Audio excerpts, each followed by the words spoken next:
Il est installé à l'aise, balèze et sans malaise à ma droite. C'est Laurent Roland Toniquez. Bonjour, Laurent Roland Toniquez. Maurice Agua, bonjour. Téléspectateurs, auditeurs de la 102.3 FM, bonjour. Toutes mes excuses. Oumar Adiandjou, bonjour. Bonjour Laurent. Bonjour Oumar Adiandjou. Altération en mèse aujourd'hui, à l'aise, balèze, sans malaise. Sans malaise. Je rime. Vous êtes puisqu'il a plu. Vous êtes poète sur les bords. Il a plu un peu et puis il y a la fraîcheur qui me fait plaisir et qui fait plaisir bonjour à vous. À Marcel Guédou aussi. Oui. Précisez-nous que la nuit a été très belle avec madame. Bon, si c'est ça que vous voulez que je précise, je vous le précise, monsieur Laurent. Bonjour à vous, bonjour. Allez, c'est toujours bonjour, un plaisir. Chers téléspectateurs, chers auditeurs. C'est toujours un plaisir pour moi de vous retrouver avec la bonne humeur, surtout la forme sur ce plateau. Que Dieu bénisse les efforts que chacun est en train de faire pour que les choses aillent de l'avant. Alors, nous allons tout de suite aller dans le vif du sujet. On a fait le tour des quotidiens.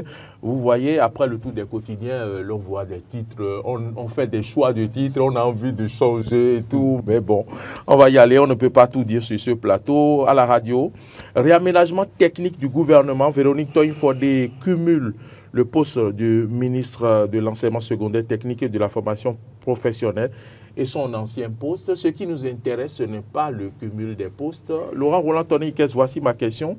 Est-ce que ce n'était pas intelligent de maintenir donc Véronique Toyin-Fordé au poste du ministère de l'enseignement secondaire, de la technique et de la formation professionnelle, quand on sait que désormais le gouvernement apporte des subventions, comment je vais dire, aux élèves filles et que c'est le ministère de l'enseignement, le ministère des Affaires sociales qui s'en occupe? Le ministère des enseignements, en tout cas de l'enseignement secondaire, ce n'est pas que ça. C'est beaucoup de choses. Et c'est pour ça que... Oui, ce n'est pas que ça, c'est vrai. Si c'est ça, alors confie alors en même temps le ministère de l'enseignement au ministère des Finances, parce que le ministère des Finances, c'est lui qui débloque les fonds. Si on doit suivre cette logique. Et c'est pour ça que quand vous dites qu'on ne va pas s'intéresser au cumul, il faut s'intéresser au cumul. Ah, d'accord. On va s'intéresser au cumul. Malheureusement, nous sommes dans un régime de cumul de postes. Il y a d'autres cadres dans les formations. Contre? Je suis contre. Et ça, je ne le cache pas. Parce que dans la formation, dans le gouvernement, en tout cas dans la mouvance, il y a des cadres qui ont l'expérience pour occuper ce poste et qui pourraient mieux se concentrer sur le volet éducation, notamment enseignement secondaire, formation technique et professionnelle aujourd'hui. On a déjà vu le ministère de l'urbanisation, on lui a confié le ministère de TP. C'est surchargé. On a déjà vu le ministère du Plan dépouillé du plan qu'on a attribué au ministère de l'économie et des finances. On a déjà vu la coopération enlevée des affaires étrangères qu'on a confiée au ministère des finances. Moi, je pense qu'il y a des cadres quand même qui soutiennent le chef de l'État, qui ont les compétences pour faire ce travail. C'est en cela que moi, je suis d'abord contre le cumul des postes. Maintenant, si je reviens à votre question, je dis, si vous pensez que c'est parce que le ministère des Affaires sociales s'intéresse aux jeunes filles aujourd'hui et que ces volets-là, c'est pour ça qu'on lui confie ça. Alors autant mieux alors en tout cas attribuer, à donner au ministère des Finances, parce que c'est le ministère des Finances qui en réalité sort l'argent. Moi je pense véritablement que oui, le chef de l'État peut-être à sa manière de faire les choses, mais les cadres qui sont dans les formations politiques, les cadres qui sont dans le ministère, quand vous fouillez, il y a des cadres compétents qui peuvent faire ce travail. Parce que là maintenant, la même dame s'occupe de la microfinance, elle s'occupe des affaires sociales, elle s'occupe de l'enseignement général, elle s'occupe de l'enseignement technique, elle s'occupe de la formation professionnelle. C'est parce qu'elle en a les capacités. Elle est médecin de formation. Je sais qu'elle est docteur, mais cela ne veut pas dire forcément qu'elle peut faire tout à la fois. Parce qu'il y a quand même... C'est vrai qu'on dira qu'on veut faire des économies à l'État, mais est-ce que c'est vouloir faire des économies qui fait que parfois il faut surcharger et qu'il faut tout attribuer à une seule... Écoutez, dans le gouvernement et dans l'appareil d'État, il y a beaucoup de personnes qui cumulent des postes. 2 postes, 3 postes parfois. Écoutez, finalement, et c'est en cela que je dis la conquête du pouvoir, on ne conquiert pas le pouvoir seul. On conquiert le pouvoir avec une équipe. Et si, à ce niveau de décision, on n'a pas la possibilité d'avoir le courage de choisir des cadres à qui on peut confier ces responsabilités, il y a matière à se poser des questions. Moi, j'estime que, en tout cas, Vous pensez que c'est les cadres qui manquent?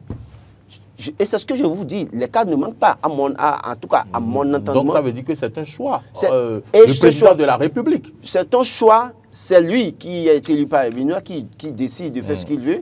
Mais ça ne m'empêche pas, Laurent Tony Nkes, d'être contre le cumul des postes, surtout à ce niveau de décision, parce que affaires sociales, c'est déjà vaste. Microfinance, c'est déjà vaste. Il vaut mieux trouver un autre cadre à qui on peut confier ses responsabilités. C'est vrai que dans les prochains mois, on peut revenir et dire, bon, maintenant, on ne sait pas. Mais on a déjà vu avec Réhomé quand il est parti.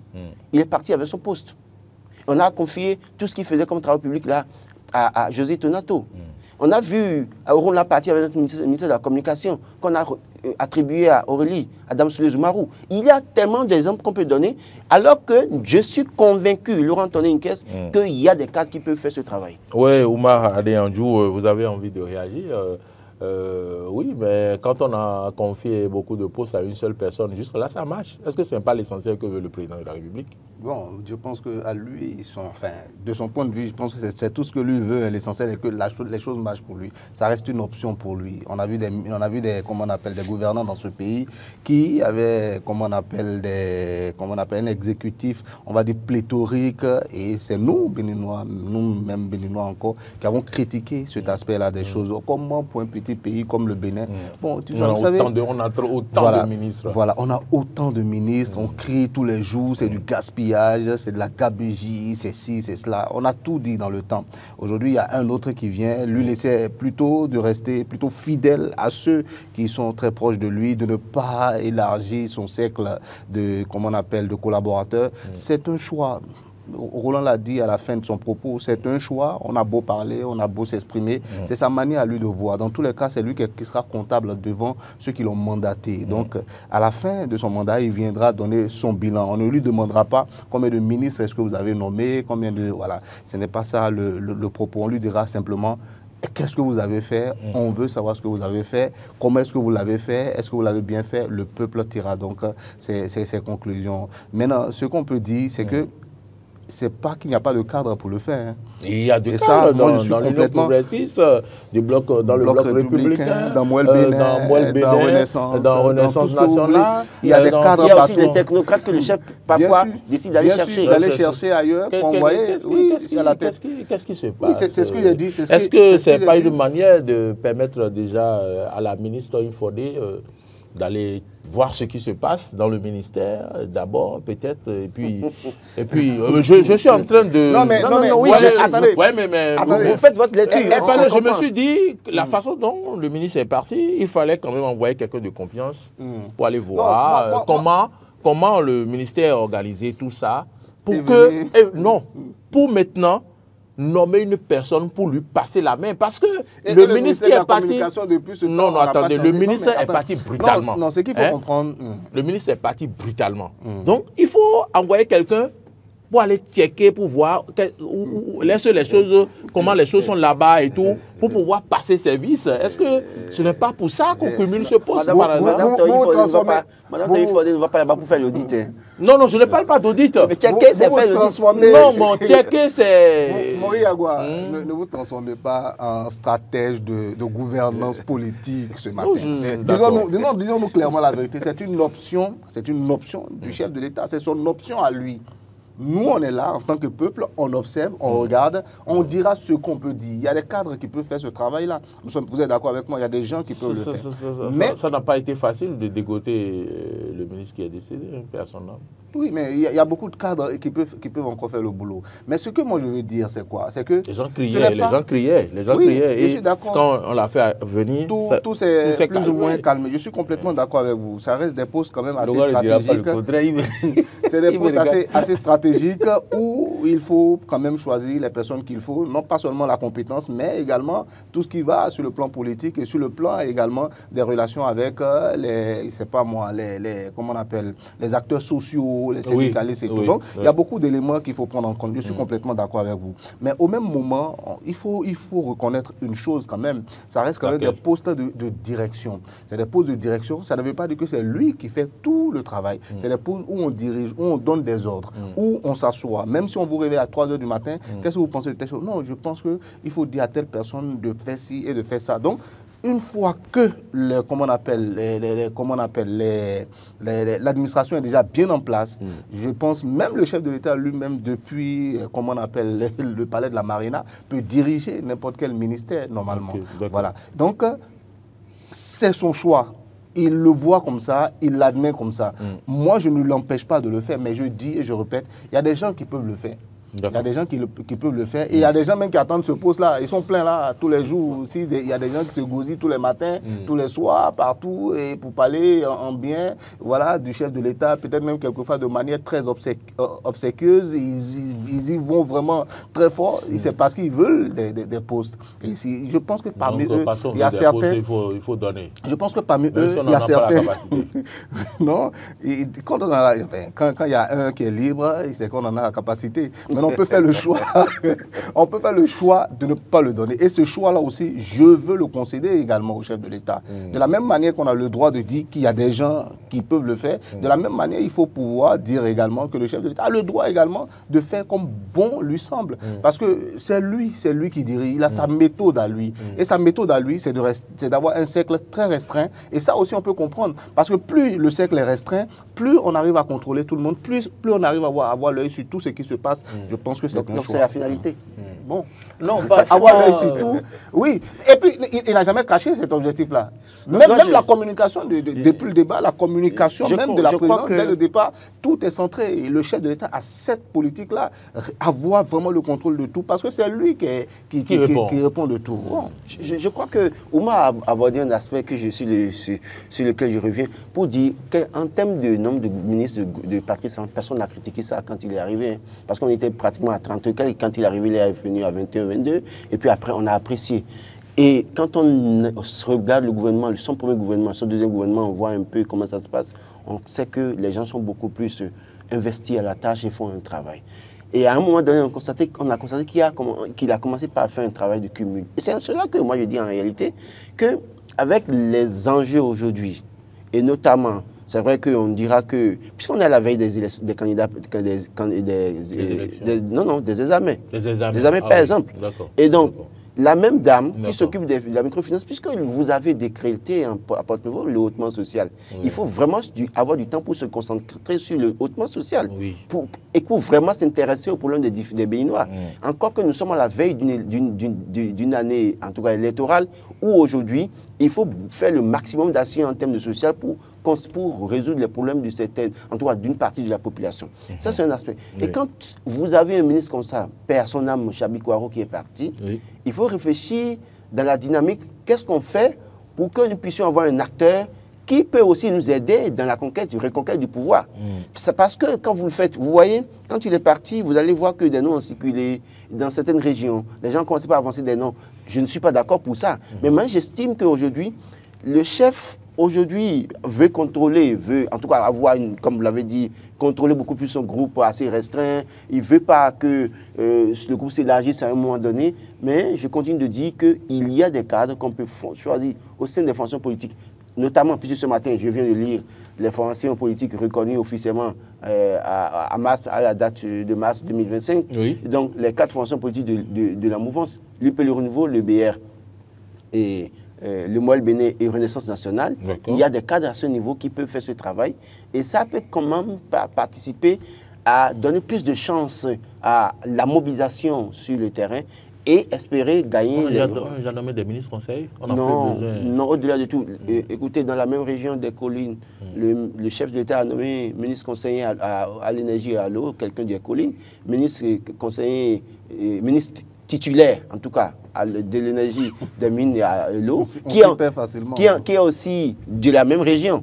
Donc ça veut dire que ça n'empêche pas qu'on choisisse encore un autre ministre, peut-être quelque part, pour peut-être maximiser les chances du pouvoir. D'accord. Un point sur lequel j'aimerais revenir, sur le propos de Roland aussi, c'est sur, comment on appelle, sur les stratégies politiques. Je pense que chacun a sa stratégie politique. Hein. Le chef de l'État et la mouvance présidentielle, de manière globale, je veux dire, ont leur manière de voir les choses, de voir comment est-ce qu'ils vont aller conquérir acquérir le pouvoir. Moi, je ne pense pas que ce soit lié forcément à la politique, le fait qu'il cumule comment on appelle, les postes. Mais ça fait des frustrés. De ses collaborateurs. Oui, ça peut faire des frustrés dans son camp. Je suis complètement d'accord avec vous. Je suis complètement d'accord avec vous. Et peut-être que cette frustration va se traduire dans les prochaines heures par la sortie de quelqu'un encore. Voilà. Mais on ne sait pas, à l'interne, on ne sait pas non plus à l'interne, on ne sait pas non plus à l'interne quel discours est-ce qu'il leur tient pour que ce soit comme ça. Je ne sais pas si vous comprenez. C'est une option en tout cas. C'est un... Iroko dit qu'il ne veut pas être ministre. Ah, il ne veut pas être ministre. Encore moins, il ne veut même pas être ministre conseil. Donc, il faut le mettre. Il faut peut-être penser à notre ami Letrouenou. Lui, il veut. Il y en a beaucoup. Il se dit, il veut être le dauphin de Patrice Talon. Vous n'avez pas l'information. Non, moi... Vous voyez que j'en ris et vous-même vous en riez. Bon, ça, je pense que ça traduit beaucoup de choses. Il veut être dauphin de Patrice Talon. Letrouenou. Non, pour revenir à cette option-là, du chef de l'État. C'est une option qui est critiquable. Ça, moi, je le concède à tous ceux qui veulent critiquer cette option-là. Mais au même moment, c'est une option qu'on peut comprendre aussi. Et j'ai dit l'une des premières raisons pour laquelle on peut comprendre cette option-là. C'est des postes de direction. Ce n'est pas des postes où on a vraiment la main à la pâte. Il y a comment on appelle, il y a tout un cabinet qui est en place pour le ministre qui travaille. Par exemple, on a eu notre ministre pendant très longtemps qui était malade, le ministre de la Culture. Et puis, finalement, quand il est revenu, il a repris son poste. Mais durant tout le temps où il n'était pas là, le cabinet a fonctionné normalement. Voilà, avec certainement à sa tête le chef de l'État, peut-être même lui-même directement, ou bien un autre de ses collaborateurs qu'il a délégué. Donc, ça, ce n'est pas encore quelque chose d'extrêmement grave. Ça, je ne pense pas que ça... Et puis, la ministre Toyin Fodé, je vais vous demander une chose. La ministre Toyin Fodé, quand elle a démarré, regardez un peu le tact, la manière, tout ce qu'elle mettait. Elle faisait le travail très bien également. Elle est venue à Kassatou ici la dernière fois. Moi, j'ai vu le reportage. C'était bon, elle était dans son rôle. Elle était complètement investie dedans. Donc, c'est quelqu'un qui peut finalement faire le boulot aussi. Bon, peut-être que c'est tout ça que le chef de l'État regarde aussi. On va finir, finir le sujet avec une dernière question. Oui. Est-ce que ce n'est pas le désert de compétences qui amène... C'est le chef de l'État seul qui peut répondre à votre question. C'est le chef de l'État seul qui peut répondre à votre question. Moi, pour moi, en tout cas, il n'y a pas de désert de compétences, il y a des cadres qui peuvent faire le travail. Maintenant, si vous posez la question, vous avez l'occasion, vous posez la question au chef de l'État pour demander est-ce que le désert de compétences, le pays étant comme un désert de compétences qu'il a dit par le passé, est-ce que le pays continue d'être comme un désert de compétences? Moi, je ne peux pas répondre parce que c'est lui qui a fait un choix. Mais je constate que ce choix peut faire des frustrés. Ça ne confirme pas, ces choix ne confirment pas le désert de compétences, c'est que même de postes. Peut-être qu'à son niveau, le désert de compétences est réel et qu'il continue de le penser. Ça, c'est un premier élément. Et le second élément encore, je l'ai dit, il dit qu'il va avoir une vue sur tout. Parce que c'est lui qui répond de tout au finish aussi. Voilà, donc c'est des éléments qu'il met en compte et que, bon, il a sa méthode de travail aussi. Peut-être que pour lui, il n'y a pas beaucoup de personnes, en tout cas autour de lui aujourd'hui, qui maîtrisent cette manière-là de travailler avec lui. Comment est-ce qu'on l'aborde, comment est-ce qu'on aborde les dossiers avec lui. Bon, il y a chacun à sa manière, en fait. Mais je suis d'accord pour tous ceux qui veulent critiquer cet aspect-là. Il y a forcément des gens qui peuvent jouer ce rôle-là. Maintenant, au même moment, on doit le lui reconnaître aussi ce droit. C'est son droit de faire comme bon lui semble. Voilà. De toute façon, si quelqu'un en arrivait à me dire qu'il y a des compétences dans la matière, cela suppose que l'État est en train de nous dire les cadres qu'il a pu former pendant des années, qui ont produit de bons résultats depuis des années, les conseillers pédagogiques, il n'y en a pas parmi eux qui puissent avoir le profit d'être ministre de l'enseignement secondaire. Ça pose un problème. Mais je pense que c'est un choix politique. Ça va forcément faire des frustrés. Et vous allez voir peut-être, bon, c'est vrai qu'ils n'auront pas pour autant le courage, ils le diront dans les coulisses.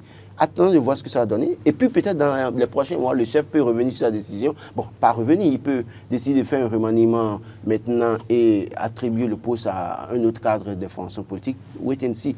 Sauf qu'on a pu voir depuis que Khéroum est parti, on a pensé qu'on devait revenir maintenant après, séparer les deux ministères, mais depuis, ça n'a pas été fait. Donc, on attend de voir. Dans la commune d'Abomey-Calavi et plus précisément à Glo-Djigbe, Jeanne Assoclé se bat pour que les populations puissent avoir l'eau, l'électricité dans les 14 villages de Glo-Djigbe. Et après l'arrivée du ministre, hier, c'est le DGSBE, c'est le secrétaire général du ministère, c'est d'autres cadres techniques qui sont venus et qui ont fait le tour de l'arrondissement. Oui. Je crois que quand la manière dont Jana Sokle est venu à la tête... C'est la nouvelle, celle qui a remplacé l'ancien CA à Glodjigbe. Je sais que la manière dont Jana Sokle est venu à la tête de l'arrondissement de Glodjigbe a été décriée par beaucoup de personnes. On a pu voir tous récemment Victor Tokpanou qui est monté au créneau pour remettre en cause aussi, pour dire toutes les démarches qu'il a pu faire. On a pu voir aussi, quand on fait une lecture croisée de la situation, on comprend. Mais la chose que Glodjigbe a aujourd'hui, c'est que c'est une dame, mais il souffrait que je le dise comme ça, très proche du chef de l'État, qui a l'écoute du chef de l'État. Vous estimez que c'est une chance? Oui, parce qu'elle a au moins l'écoute du chef de l'État. Elle a l'écoute directe du chef de l'État.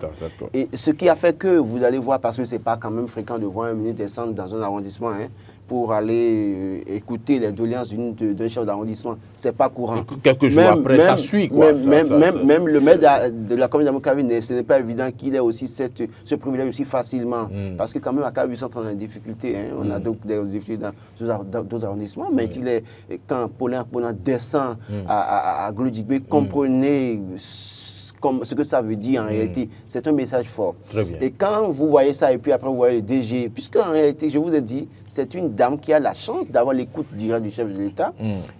Peut-être que ça milite en faveur des populations. Et quand elle prenait les rênes de l'arrondissement, elle disait que oui, le lotissement va être chose faite désormais. Il y aura l'électricité, les 14 villes de Glodjigbe, il y aura de l'eau.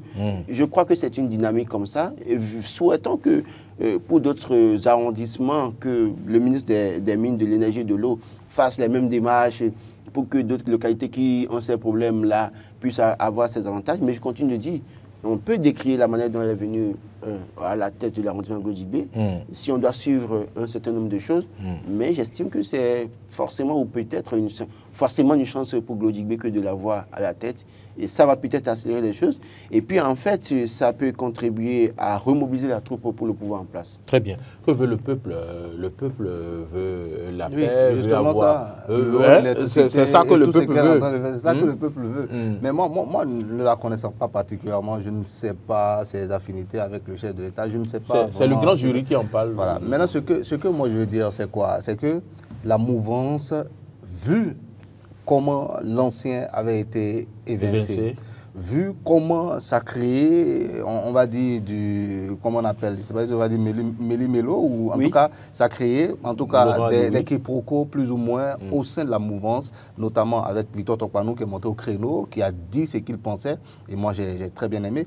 Et à part ça, enfin, vu tout cela, il était normal que, comme on appelle, toute la mouvance se mette debout derrière elle, comme un seul homme, pour pouvoir faire oublier pour qu'elle ne choue pas. Ça, c'est une stratégie. Oui, pour qu'elle ne choue pas. Ça, c'est une stratégie politique. Pour qu'elle ne choue pas. Et parce que si elle échoue, on va se rappeler de l'autre, qu'on a évincé d'une manière pas très intéressante, et que même dans notre camp, on a pu dénoncer. Donc, il n'y a pas de raison que tout le monde ne se mette pas derrière elle et essaie donc de faire oublier tout ce qui a été fait. Moi, je pense que les gens sont plutôt dans cette logique-là. On ne va pas de leur reprocher. C'est à la fois politique et salutaire, comme a dit Laurent, pour donc les populations de Glodjigbe. Et le journal écrit, elle a le salut de ses administrés. Non, en fait, bon, vous savez que moi, j'ai un peu côtoyé ces dames à un moment donné. Et c'est pas de mes amis, j'aime pas souvent parler des gens que j'ai côtoyés. C'est vrai que tout le monde sait que depuis des années, je ne la côtoie plus comme ça. Mais je l'ai connue sur le terrain. J'ai vu, c'est une dame qui est vraiment à l'écoute de ses administrés. Quand vous allez à Glodjigbe, au-delà de ce que les gens peuvent lui reprocher, c'est une dame assez sociable qui est à l'écoute des administrés. Quand vous voyez quelqu'un en difficulté dans l'arrondissement, elle n'hésite pas à en même temps être au chevet de la personne. Elle a sonné la porte qu'il faut. Et à prendre les décisions qu'il faut en même temps. Et donc, quand elle vient à la tête de l'arrondissement de Glodjigbe de cette manière, comme ça, et que c'est décrié, la mouvance, ceux qui l'ont amené, ont intérêt à faire tout en sorte qu'elle réussisse. Et que là où il y a des problèmes d'arrondissement, que les problèmes soient résolus, de sorte que les gens disent, mais écoutez, mais l'autre là, on l'a sauté, bon, c'est quand même celle qui est arrivée nous a rendu service, et par conséquent, pourquoi là on va continuer à la décrier? Parce que si jamais elle échoue, ça va être l'échec total de la mouvance, et ça va être redoutable pour les prochaines élections.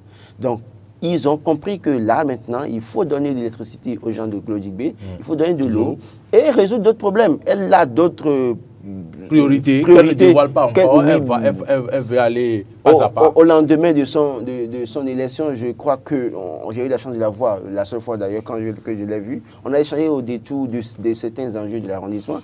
Elle m'a clairement dit qu'elle est venue pour travailler. Et la connaissance de femme vaillante qui se bat, qui est toujours au front, je crois que si elle a l'équipe gouvernementale derrière, les chefs d'arrondissement, le maire, elle peut aller très loin. Et Glodjigbe va partir. Non, Glodjigbe ne saurait être Paris parce que l'aéroport n'est pas encore construit. Donc, Glodjigbe ne saurait être... Pour le regard de Maurice, moi, je vais dire, Glodjigbe n'est pas Soava non plus. Non, ce qui est sûr, elle pourra faire, avec le soutien des acteurs, avec le soutien des membres du gouvernement, elle peut avoir quand même à faire un certain nombre de fois la tête de l'arrondissement Glodjigbe pour le bonheur des populations. Attendons de voir. En tout cas, moi, je souhaite lui le bonheur parce que quand même, au-delà de tout, son échec sera l'échec de Patrice Talon dans Glodjigbe. Parce que tous ceux qui voient Fouka, Jean Stockley, alias Fouka à Glodjigbe, voient directement Patrice Talon. Ce que je vous dis, c'est du concret. Vous allez à Glodjigbe, on vous dit... L'œil de Patrice Talon à Glodjigbe, c'est Jean Stockley, alias Fouka. Donc, si elle échoue, c'est que c'est Patrice Talon qui a échoué. Et donc, ceux que Patrice Talon a nommés ont tout intérêt à l'accompagner parce que si elle échoue, ils auront des comptes à lui rendre. Et pendant que vous étiez en train de parler, Laurent Roland-Tony, je pensais au président de la République et je vois que c'est un homme stratège. Ça dit que c'est un stratège. Et quand il tient quelque chose, il ne lâche plus facilement. Et quand Laurent chute en disant que c'est l'œil du président Patrice Talon à Glodjigbe, et que cette situation arrive et qu'on la positionne, et que voit immédiatement les jours qui ont suivi la descente. Dans quel arrondissement un ministre est descendu comme ça pour aller... vous voyez un peu la logique. Et quelques jours après, c'est les cadres qui viennent, qui font le tour des villages, qui voient les problèmes, alors qu'il y a des poteaux qui sont couchés dans des villages depuis plus de 10 ans. On cherche des solutions à ces questions. Non seulement la logique, mais le contexte, et on a déjà tout dit. On a déjà tout dit. La logique et le contexte est bien clair. Il y a celui qui était là. Je comprends le contexte, mais au-delà du contexte, je voudrais qu'on voit le stratège qu'est le président de la République. Oui, mais c'est cela. Il faut réagir de manière stratégique quand on est face à une situation qui peut nous causer du tort. Parce que ça pourrait causer du tort à la mouvance présidentielle, ne serait-ce que si on laissait les choses en l'état et qu'on ne réagissait pas et qu'on ne faisait pas ce qu'il faut. Ça va leur créer du tort. Parce que tel que l'autre est parti, tout le monde l'a dénoncé. D'abord, nous, les journalistes. Après, Victor Tokpanou est monté au créneau. Il a dit toute la démarche qu'il a pu faire pour qu'on puisse voir dedans, comme on dit chez nous, qu'est-ce qui s'est passé. Dites-moi un peu. On lui a dit non, c'est déjà transmis à tel. Il a appelé l'autre. Il dit, mais qu'est-ce qui... Finalement, il n'a pas eu gain de cause. Parce que certainement, c'était quelqu'un qui était proche de lui et que lui, il voulait, coûte que coûte, sauver aussi. Voilà. Et il a raconté, en fait, tous les détails par rapport à cette affaire-là. Et donc, ça fait un peu désordre que d'entendre, voilà, qu'un cadre, parce qu'il a réagi, parce qu'il a dit telle chose, on a dû l'évincer. Il a été même suspendu dans son service. Hein. Voilà, le reflet. Oui, Victor Tokpanou l'a dit.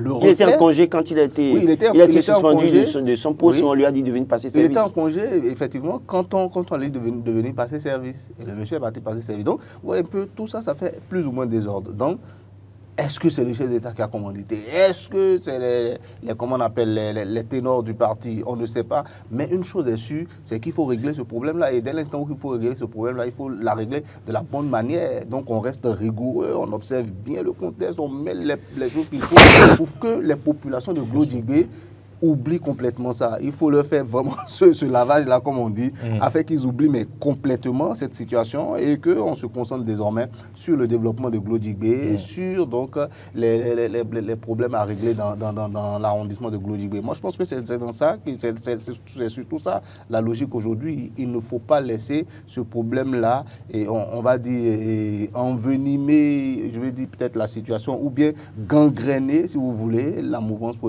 présidentielle, au point qu'on puisse dire, ah voilà, ça commence à devenir de n'importe quoi. Donc, le président, il est conscient de cela, il est très regardant, il regarde, il observe et il agit pour que tout le monde sache que, ah, attention, on est toujours unis, on ne veut pas, il y a eu un petit problème entre nous, mais malgré tout, il faut rester ensemble et faire le travail ensemble. Non, je crois que parfois, il y a des erreurs qu'on fait et parfois on a d'autres choix que de continuer d'assumer les erreurs et de maintenant trouver les moyens pour améliorer. Et je crois qu'on est dans un cas de figure pareil. À un moment donné, les cadres du parti UP Le Renouveau, les gouvernants peuvent comprendre que ce qui s'est passé, ça ne respecte pas les normes, mais à un moment donné, on fonce, mais on trouve les moyens pour améliorer les conditions de population de la localité en renforçant l'arsenal de celle qui est là désormais. Et je crois que c'est très important. Pour la petite histoire, et vous, comme vous l'avez rappelé, quand on voit un ministre descendre, j'étais dans ma zone, les délinquants sont venus sectionner le cap de la SBD la semaine dernière. Et pendant 24 heures, ils n'étaient pas là, et d'appel en appel, ils sont descendus sur le terrain, ils étaient en train de faire le travail. Et j'ai discuté avec un des cadres de la SBDE qui me dit, bon, en temps normal, on devait être à Glodjigbe avec le ministre. Je disais, mais Glodjigbe, Paulin Conan, je le connais quand même, il va faire quoi à Glodjigbe actuellement? Quel est le projet actuel? Et c'est là que j'apprends qu'en réalité, il est descendu à Glodjigbe parce qu'il doit aller rencontrer les populations avec Fouafouka et Zidler. Je dis, mais attention. Donc, c'est en fait ça le message en réalité. Les populations, on veut faire oublier aux populations Gilbert Bokor pour dire, bah, écoutez, oui, il était là, mais nous vous amenons Jana Sokle, même si vous n'êtes pas d'accord, peut-être la manière dont on l'a enlevé et l'autre, on veut quand même vous montrer qu'on va faire mieux les choses avec Jana Sokle. Attendons de voir les résultats.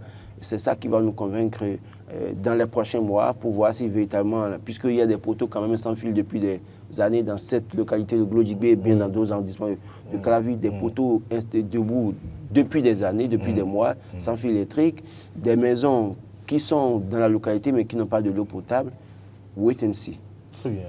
Wait and see, on espère qu'on est sur la bonne voie pour aller vers donc, la résolution des problèmes phares des situations, des populations, je veux dire, de l'arrondissement de Glodjigbe. On va aborder le troisième sujet. Le troisième sujet de cette analyse, c'est bien l'audience des membres du parti Les Démocrates au domicile de l'honorable Maître Adrien Mbedi. Et la question qu'on se pose ici, c'est que pourquoi donc cette sympathie soudaine, ou est-ce un appel de pied? C'est pas aussi soudain que ça. Il y a déjà eu un rapprochement de la rhétorique déjà, ça il faut le reconnaître. Il y a eu déjà un rapprochement de la rhétorique. Enfin, pour moi, ce n'est pas soudain, c'est ce que je voulais juste... continuer, formuler bien votre question. D'accord, ok. Mais ma question est formulée, c'est ça qui va s'afficher à l'écran. Est-ce un appel de pied? Il faut saisir l'opportunité, puisque depuis quelque temps, Maître Adrien Mbedi est en train de parler et demande qu'il faut... presque la même chose que les démocrates ont demandé jusque-là. Et donc, est-ce que les démocrates se voient à travers Maître Mbedi? Ou c'est Mbedi qui se voit à travers les démocrates? Non. Est-ce que les démocrates se voient à travers lui, voient que, voilà quelqu'un qui est de l'autre côté, mais qui pense à nos préoccupations. Donc, on peut quand même se rapprocher de lui, on peut l'entourer, on peut le soutenir. Qu'est-ce que vous en pensez? Oui, et moi d'abord, je vais interpeller quelqu'un ce matin avec qui j'ai eu des discussions téléphoniques qui sont très kilométriques. C'est des téléspectateurs de EDER TV qui me chargent très souvent quand, voilà, et finalement, on est rentré en contact et on se parle. On a des communications vraiment kilométriques. Hein, voilà. Et je vais dire à Abel ce matin que voilà ce que je disais. Les politiques, ils n'ont pas d'état d'âme. Ils n'ont pas d'état d'âme. Il y a combien de temps Maître Adrien Mbedi a changé de propos par rapport à la mouvance? Et voilà tout de suite les démocrates qui se rapprochent de lui. Nous sommes dans l'arène politique. C'est un combat, c'est permanent. Chacun tire le drap de son côté. Attention à ne pas se laisser emporter par les intérêts politiques. Chacun a ses intérêts. C'est cela d'abord que je veux relever. C'est un combat d'intérêts en politique, ne serait-ce que chez nous. Étant donné qu'on n'a pas d'idéologie qu'on défend, on défend juste des intérêts On défend juste, et comment on appelle, son positionnement. On défend juste le fait que sa base ne doit pas, notre base ne doit pas nous lâcher au moment des élections. C'est tout ce qu'on défend en politique chez nous. Il n'y a pas d'autres éléments. Il n'y a pas d'autres éléments. Si quelqu'un vient nous parler d'idées, de visions, des choses comme ça, ça sera du mensonge. Un gros mensonge. On défend juste des intérêts chez nous. Et moi, je pense que depuis un moment, le président Mbedi est dans une certaine logique. Et il le dit de manière très franche. Moi, j'ai lu et j'ai relu son discours au sommet des jeunes. OK? Et il s'est montré, mais extrêmement convaincant. Il s'est montré extrêmement, et comment on appelle, déterminé, extrêmement, comment on va dire ça, franc. Voilà. Et il disait toute sa franchise dans ce qu'il disait. Mais moi, en tant qu'analyste politique, je vais vous dire ce matin, en politique... J'allais vous demander, vous avez dit qu'il s'est montré extrêmement convaincant, j'allais demander s'il vous a convaincu. Non, moi en tant qu'analyste politique, je n'ai pas besoin d'être convaincu. Moi, rien ne me convainc. Hein. Vous savez, moi j'analyse des faits. Il convainc quoi? Non, convaincant, c'est-à-dire pour ceux qui sont les siens en fait. Parce que son message, avant tout, est envoyé à tous ses partisans. Maître Adongwe Mbedi a des partisans au Bénin, il ne faut jamais l'oublier. Hein. Comment? L'affaire de UPR, là, le R, là, en tout cas, interprétez ça comme vous voulez. Dans le liste publié ce matin que j'ai vu, là, le PND est déjà... Oui, ce n'est plus un parti, mais Maître Adrien Mbedi, l'individu Maître Adrien Mbedi. Oui. Mais attendez, c'est un monument sur le plan politique, c'est un ténor, c'est un dinosaure, c'est un monstre. Même s'il vient de côté de l'UP avec le R, et lui seul debout, il a ses partisans. Oui, il a ses partisans. Oui, moi je vais vous raconter une histoire. L'histoire directe de ma mère. J'ai dit les gens disent, attendez, attendez, je vais vous dire, les gens disent, au début de l'UP, moi étant jeune dans le temps, tu veux convaincre tes parents et tu leur dis, mais attendez, vous, mais c'est tel parti aujourd'hui, ceux-là, ils n'ont pas fait ci, ils ont déjà gouverné avec l'autre, mieux vaut qu'on vote pour ceci. La dame me répond, non mais attendez. Vous parlez de votre mère? Oui, elle dit, non mais attends, qu'est-ce que vous pensez? Non, hein, nous on a cotisé pour ce parti-là. C'est nous qui avons commencé, c'est nous les commerçants, c'est nous qui étions derrière. On donnait l'argent, on faisait tout, on faisait les mises, on faisait tout pour que le parti soit né. Donc pour eux, ça reste leur champion à jamais dans leur tête. Personne ne va le leur enlever. Hein. Quand ils parlent, ils écoutent. Donc, Maître Adrien Mbedi étant conscient de cela, quand il sent peut-être, c'est une analyse, hein, quand il sent peut-être que, voilà, je commence à ne plus être visible sur le terrain politique. On commence par ne plus me donner ma place. Ma place. Je réclame peut-être une place depuis un moment que je n'ai pas. Je veux quelque chose depuis un moment que je n'ai pas. Et puis, il faut être honnête aussi, les cadres du PRD, vous les voyez où aujourd'hui? Enfin, ils ont un ministre de décentralisation. Il est toujours du PRD. Il est toujours du en tout PRD. Cas. Il n'a pas fait de déclaration. Il a de l'UPR. Oui, il n'a pas fait de déclaration officielle. De la même manière que Mbedi n'a pas fait de déclaration officielle. Badiou Aguemo est ambassadeur. Il n'a pas fait de déclaration officielle. Il a des cadres. Il a des cadres. Bon, d'accord. Peut-être que je me trompe. Ok. Il y a des cadres. Mais je dis et je répète, peut-être qu'il a des choses qu'il réclame et qu'il n'a pas.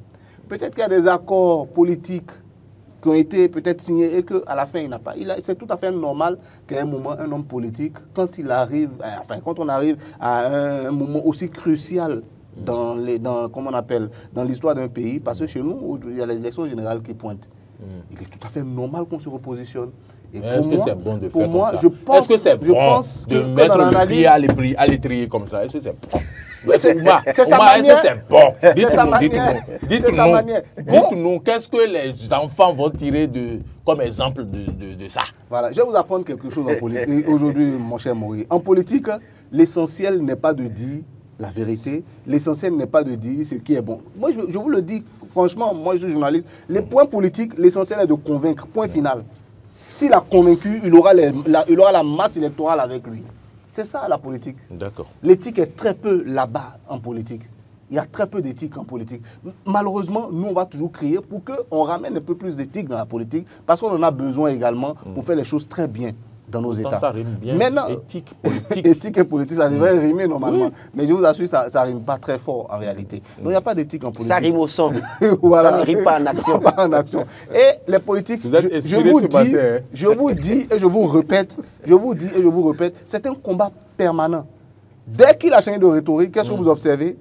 Ceux qui ont besoin de cette rhétorique-là, allez, Voilà, c'est un appel d'air, ça rentre avec force, et tout le monde va, les 28 en même temps. Oui, chef, vraiment, on entend ce que vous dites. Nous, on est avec vous. On vous entend. Le jour, c'est de la même manière que quand un va changer. Mais on a déjà dit ça ici. On a déjà dit ça là. J'entends quelque chose. Je ne peux pas révéler parce que c'est pas encore très officiel. C'est justement mon ami Abel qui m'appelle très souvent. Et vous dit ça qui m'a dit ça du côté de Boni Yayi. Mais le jour où le langage va changer là-bas, ça sera un cataclysme, par exemple. Vous êtes d'accord avec moi? Oui. Ça serait un cataclysme, par exemple, pour les aider, si jamais le langage, par exemple, du président Boni Yayi change. Parce que lui aussi, ça reste un homme politique. Mais lui, par contre, dans l'histoire, jusque-là, on n'a pas encore vu des revirements extraordinaires chez lui. Spectaculaires encore chez lui. Donc lui, on peut lui accorder encore le fait que peut-être il a une ligne que lui suit. Parce que le président Boni Yayi, il faut le reconnaître, c'est quelqu'un d'extrêmement social. Rien que par sa gouvernance, tout le monde peut témoigner. Dans cette affaire, par exemple, de microfinance, je ne vois pas quelle famille au Bénin n'a pas pris l'argent de Boni Yayi. Bon, je le dis comme ça, en griffe, les FNM, les quoi là. Je ne vois pas quelle famille n'a pas au moins pris l'argent de... Si vous fouillez très bien, vous allez voir une cousine lointaine qui vend peut-être orange quelque part, qui a pris son argent et qui est là. Et les gens n'ont même pas remboursé. Ils n'ont même pas remboursé. Il y a certains même qui étaient chargés de distribuer et finalement des gens qui ont disparu, ils en ont pris plein. Ils ont, voilà. Donc, moi je vous dis, lui, il a son côté très social, on le lui connaît et jusqu'à là, on n'a pas encore de revirement très spectaculaire chez lui. Donc, on ne peut pas s'attendre à ça. Même quand mon ami le disait, il disait attention, même s'il y a quelqu'un de très proche de Boni Yayi qui fait un acte, moi, tel que moi je vois le président Boni Yayi, il dira ah non, lui c'est son choix. Mais moi, mon choix, ça reste tel. Moi, je pense. Donc, dans l'arène politique, il faut faire attention. Laurent, vous avez la parole. Non, mais j'ai eu du plaisir à suivre Ouma qui reconnaît la force de Maître Adrien Béji à Porte-Nouveau. Je sais non, que... non, ça, je l'ai toujours dit. Non, c'est seulement ces revirements de temps en temps. Sur un plateau précédent, vous n'avez pas été totalement favorable. Ah oui, c'est vrai. Vous n'avez pas été totalement favorable. Non, j'ai dit que oui, vous n'avez pas été totalement favorable pour qu'on reconnaisse la densité de Maître Adrien Béji à Porte-Nouveau. Pour vous dire quoi? Oui, ça dépendait du sujet. C'était le sujet. C'était le sujet, le contexte. C'était le sujet, le contexte, je me rappelle. Non, je ne vous blâme pas non plus. J'ai du plaisir à vous suivre parce que Maître Adrien Béji reste un personnage à craindre dans la 19e.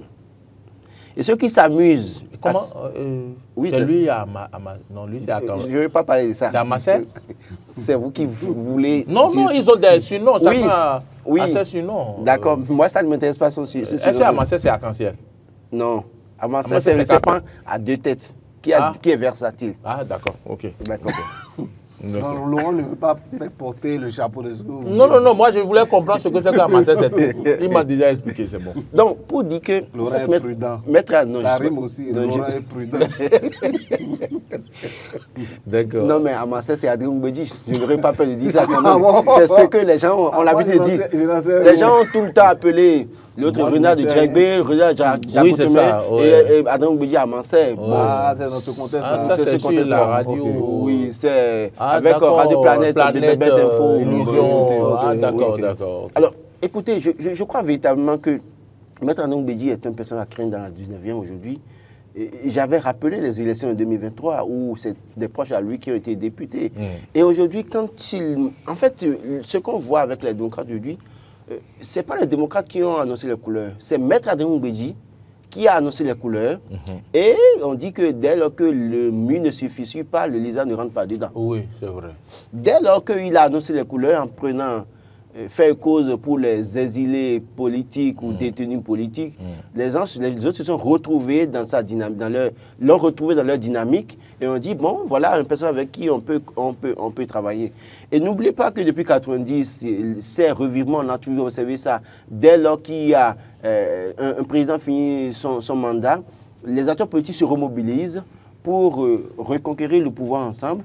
On a pu voir, parce que, en fait, quand je vois les gens s'acharner contre Maître Adrien Béji, je me demande, mais c'est toi, crois que nous avons une mémoire courte. Maître Adrien Béji a soutenu le candidat de Boni Yayi en 2016. Et donc, dans l'ordre normal des choses, il était censé être de l'opposition.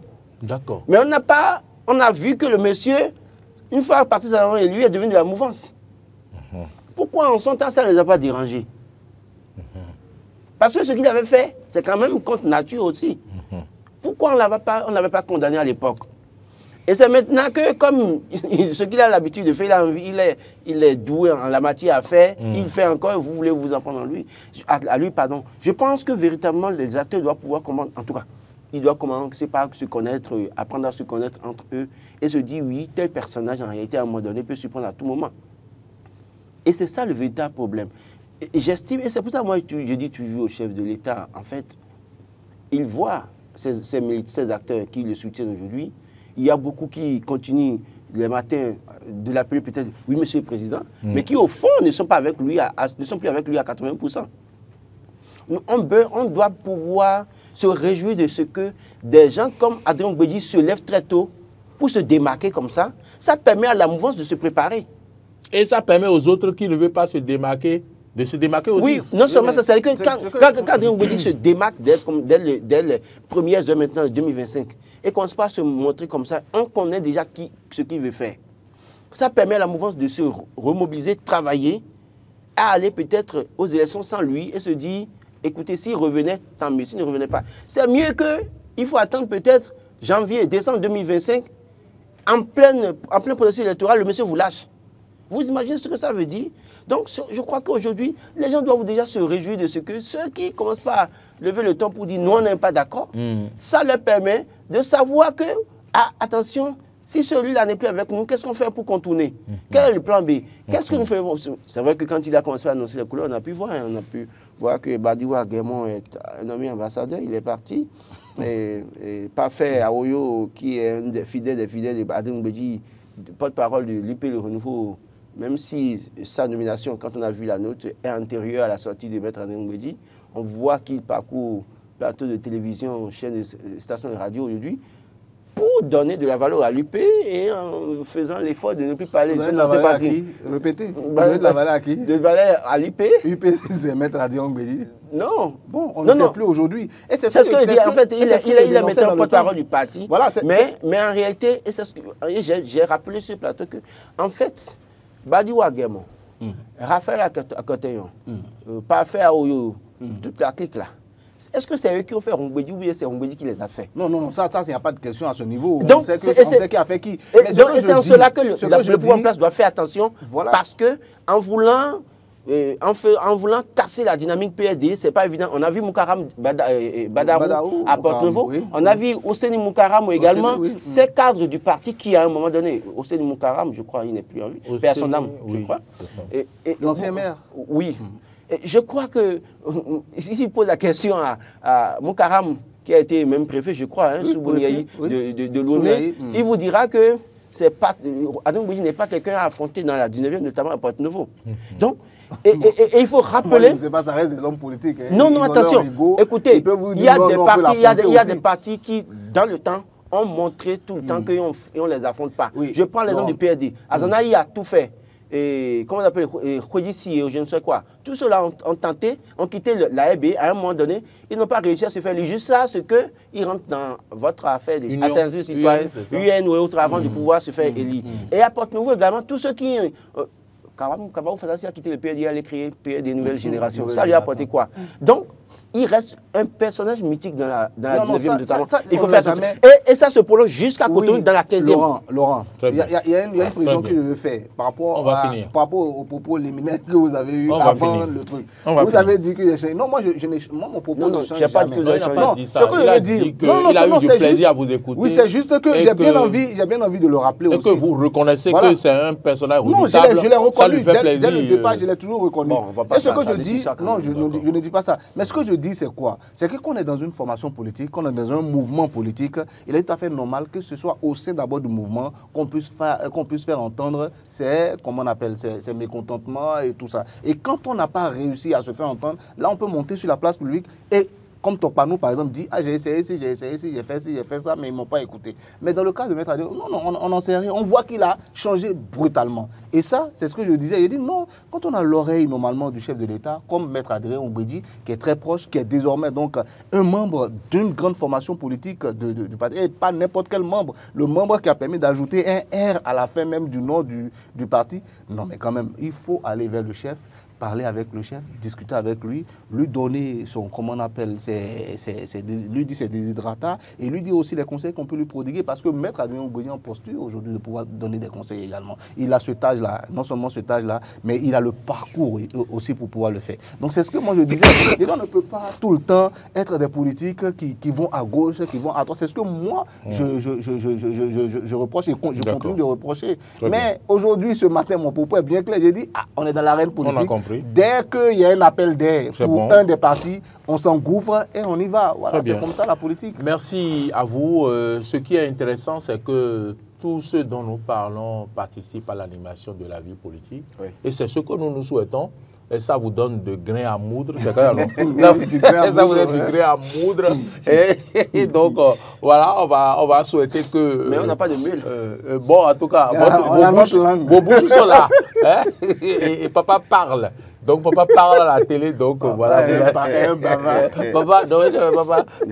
Ton papa fait quel métier? Mon papa parle et bavarde. Mon papa bavarde. Nous, on ne bavarde pas.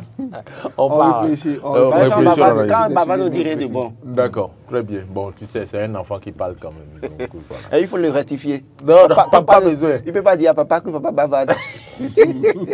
Allez, c'est sur cette note d'humour que nous mettons un terme donc à cette rubrique qui est l'analyse et les commentaires. Merci à vous de nous avoir suivis. Une fois encore, nous savons que vous êtes très nombreux à nous suivre.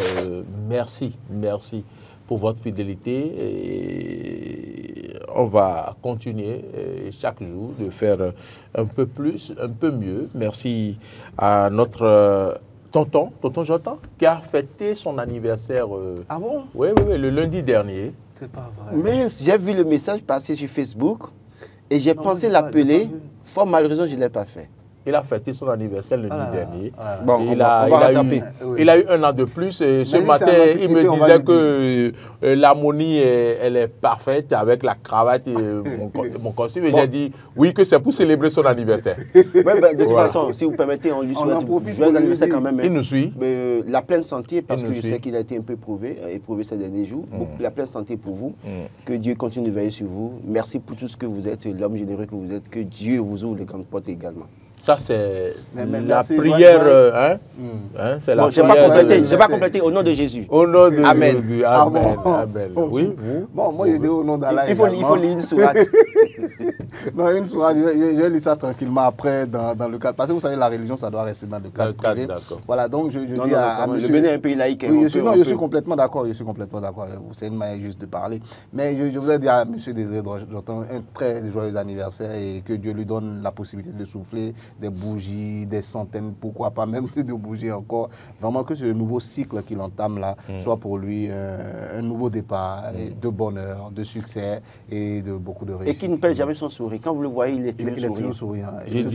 Et aussi sa générosité, moi, il me dépasse avec. Ceux qui sourient, c'est ça je vais dire, non? Ceux qui sourient beaucoup comme ça, c'est des gens quand même qui ont beaucoup de principes. Oui. C'est des gens qui ont beaucoup de principes. Donc, voilà, il faut faire très attention, il faut respecter leurs principes, il faut, voilà.